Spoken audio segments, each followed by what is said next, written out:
From the mind of a 2-foot-tall talking spokes puppet comes this year's biggest challenge. It's time for Bob's Dare to Compare, the hottest game show on TV that asks, what happens when you compare Bobs to the competition? You get style.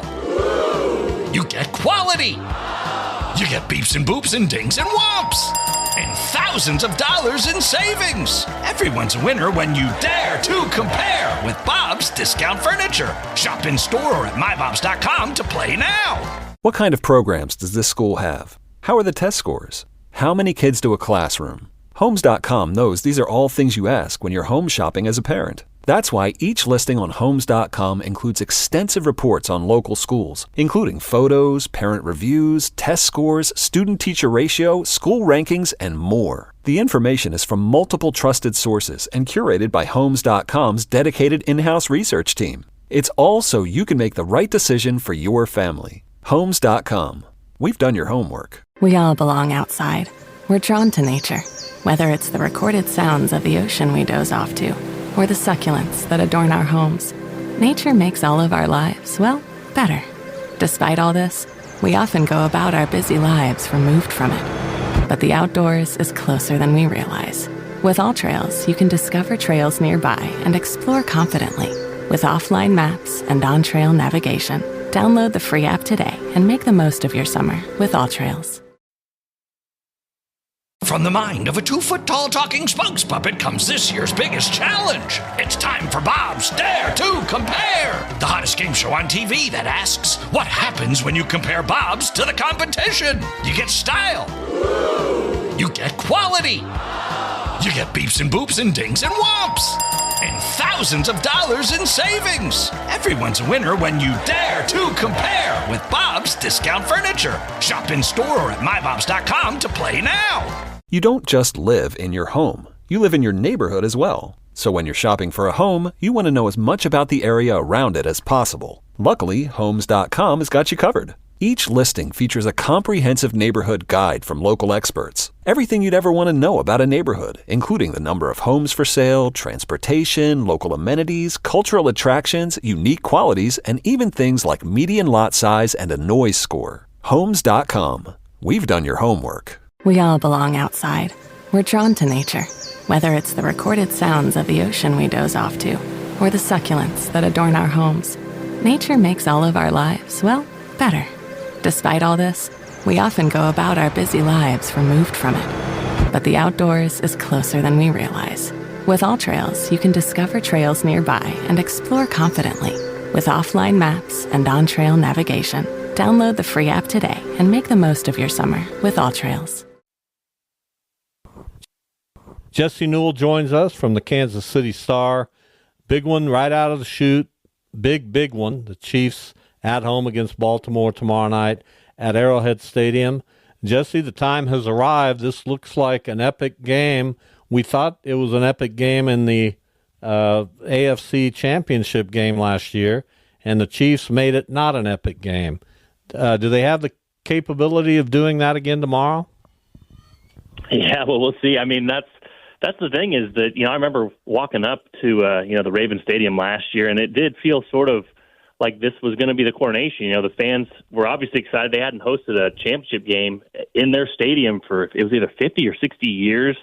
Obviously a raucous atmosphere before the game, but it did feel like this was kind of the time to take it away from the Chiefs. This was the opponent. This was the location. And then the Chiefs did something to the Ravens that no team had all year, which was sort of they punched them in the mouth and got them behind double digits. And all of a sudden the Ravens kind of didn't know how to respond to that and seemed to, didn't run the football as much as they had the rest of the season, seemed to panic a little bit when things didn't go their way. And obviously the Chiefs defense had a lot to do with that and being able to blitz Lamar Jackson, confuse him a little bit and get the Ravens away from what they wanted to do. So, yeah, it'll be another great matchup. And, again, we look at things like that and with one ball bouncing one way or something going another way, or, Drew Tranquill doesn't catch Lamar Jackson completing a deflected pass to himself. Maybe that goes for an 85-yard touchdown, and we're talking about the Chiefs playing the Ravens in Baltimore as, a game that's happening because the Ravens won the Super Bowl last year. But like you said, I mean, about as good a matchup as you can start with, but the Chiefs defense will have its hands full again with Lamar Jackson, and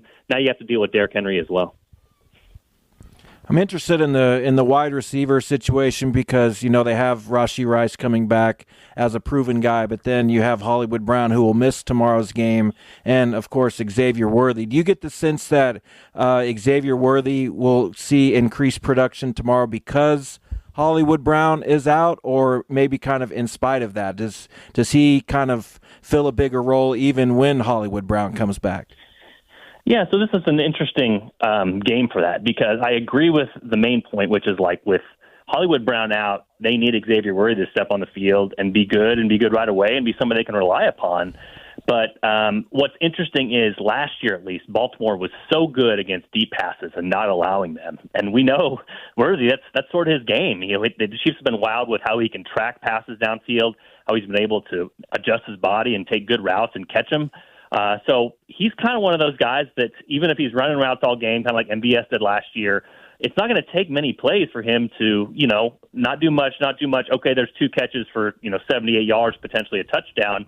A little bit like you remember with Deshaun Jackson, what he did with Andy Reid back when he started his career in Philadelphia. So I don't know that this is the perfect matchup for Xavier Worthy because of how well the Ravens have been able to bring creative pressure, and not allow teams to get the ball downfield, especially against 2 of the best safeties in the league back there, including Kyle Hamilton. But at the same point, I do think the Chiefs need Xavier Worthy out there, and they need him to produce, and they need him to be reliable because Hollywood Brown's not going to be out there, and because the rest of their receiving core is more rotation pieces than guys that you would expect them to rely upon when you're talking behind Rashee Rice in that receiver room. So, yeah, it'll be an interesting matchup to start off with, but I do think they have high expectations for Xavier Worthy. I actually just wrote a feature on him today, and from the 18-minute interview they did with him at the NFL Combine, they've loved his football intelligence and his smarts. And so we'll see if that plays up right away, if he's able to line up correctly and do all of those small things to allow him to be productive in this first game of his NFL career.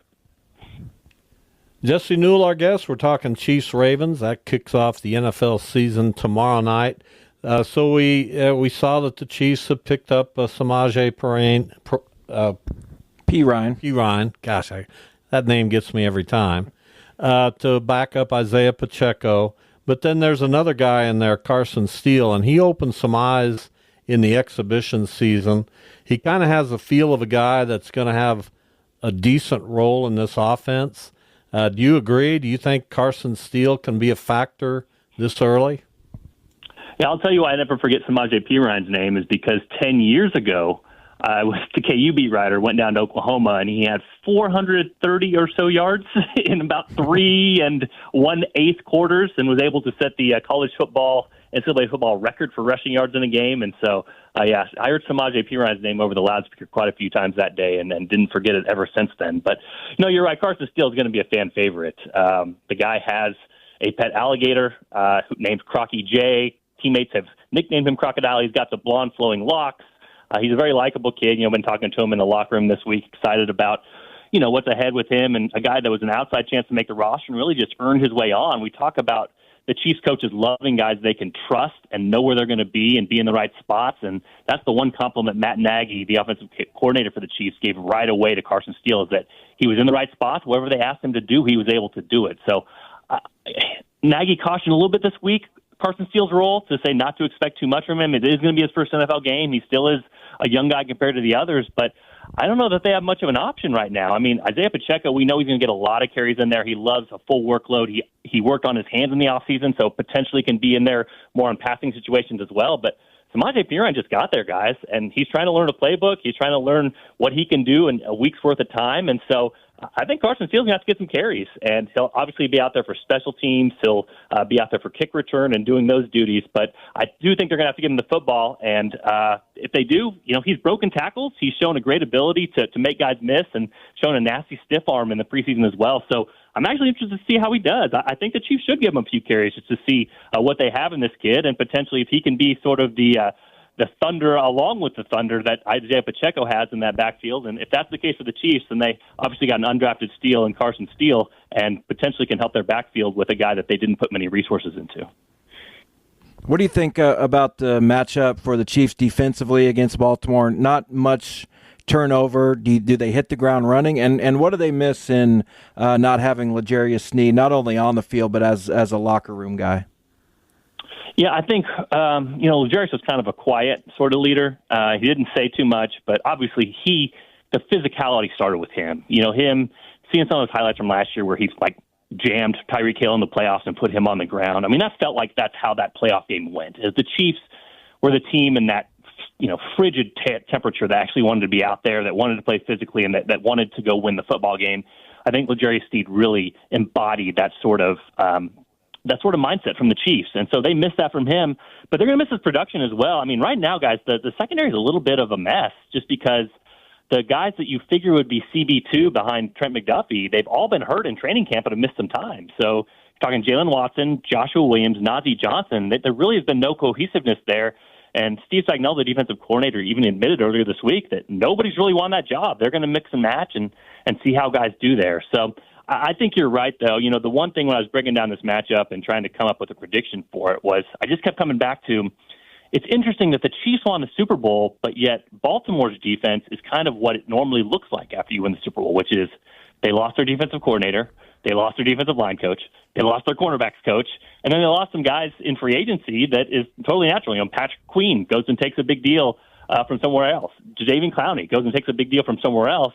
Whereas you look at the Chiefs sideline, you're like, well, they got their defensive coordinator back, their linebackers coach back, their D-line coach back, their cornerbacks coach back, and other than L'Jarius Sneed, they bring back a really young team that was pretty good a year ago. So I think if any game could play into sort of the continuity factor, these two teams you're looking at right now, the Chiefs would have the advantage because these guys know the playbook and they are with coaches they were with last year in roles that they were in last year when they won a championship.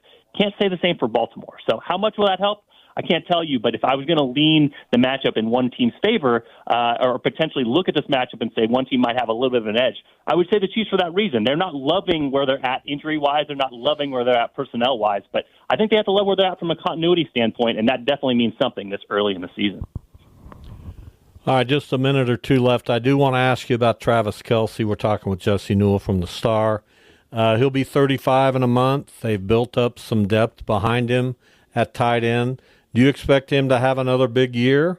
And secondly, what's the Taylor Swift factor going to be in 2025? It certainly can't be as front and center as it was last year, right? I don't know. I saw some people online. The NFL put out a promo video for this year, a hype video for this year, and I guess like Taylor Swift was in it 5 or 6 times, and Lamar Jackson was in it once. So potentially, this thing is going to kind of continue to ride on, throughout this season. But as far as Travis Kelce goes, I always have to look up the stat, but he's 4 months younger than Rob Gronkowski, and Rob Gronkowski had a Hall of Fame career, retired, came back, won another Super Bowl, and now has been retired again for years. And still Travis Kelce is considered one of the best tight ends in the NFL at age 35. So is there going to be a step back? I think so. He's not as good yards after catch anymore. He's not as elusive or fast as he used to be, but he still has that ESP with Mahomes. And we talked to him yesterday at the podium, and he said if the coaches are going to try to take him out and limit his snaps, he's not going to be into that. He's not going to listen to him, just like he didn't listen to him in the Super Bowl, getting in Andy Reid's face and bumping him there on the sideline. So a little bit less production, I would think so. That's kind of natural with that position, especially at that position. But to think that Travis Kelce's not going to have an impact, I don't think you can say that either, just because him and Mahomes have such a special connection. He can find seams that other guys can't. So I guess we'll see how it turns out. I would expect lesser numbers from him, but still a huge impact because he still is Travis Kelce, and he's still working with Patrick Mahomes. And we made it through this interview without mentioning three-peat. I'm proud of you. I'm proud of me. I'm proud of Jeff. Thank you, Jesse. It's always a pleasure. Appreciate it, guys.